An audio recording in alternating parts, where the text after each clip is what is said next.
and in this video I will be reviewing my Project 3 for visual frameworks, for this visual frameworks class.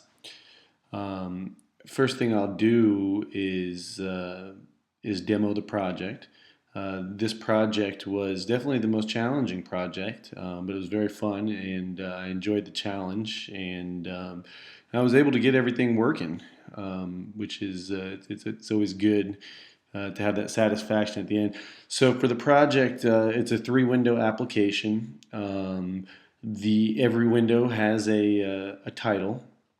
I use the tab group title workaround, which has its ups and downs. It's kind of annoying to have to do that to get the title to show, but it works. One thing I did lose is my navigation, or excuse me, my animations, my stock animations that usually come with opening and closing a window.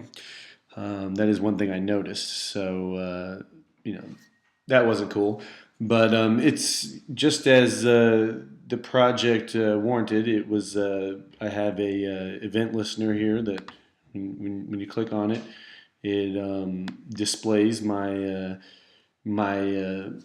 image gallery here, and I have 20 images in the gallery, and they're laid out 4 rows across, and with 5 pixels of spacing in between.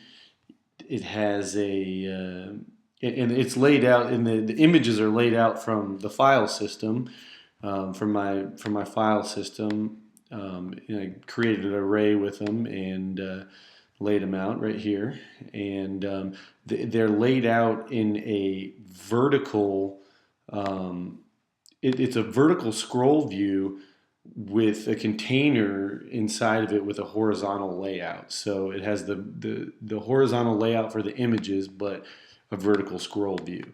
I did disable the horizontal scroll, and it doesn't. It actually disabled because there is the pictures fit inside the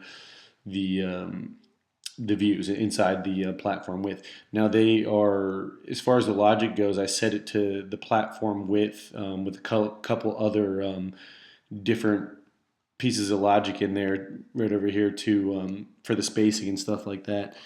And each one launches a full screen image with the image file name at the top as a title. Now, the most difficult things, the biggest challenges I had was getting this horizontal layout in the vertical scroll view. I really had to look through the titanium documentation and see what properties were allowed. But you can't do horizontal layout or horizontal scroll and a vertical scroll in the same scroll view. So the way I was able to do it was to make a container. Had the scroll view and then a container that contained all my separate views, which contained all my separate image views. So that was probably the most challenging. And the second most challenging was coming up with the logic to make it lay out properly. But at the end of the day, I got it all working, and it was definitely a great sense of satisfaction. I look forward to Project 4 next week, and enjoying the class quite a bit. Thank you.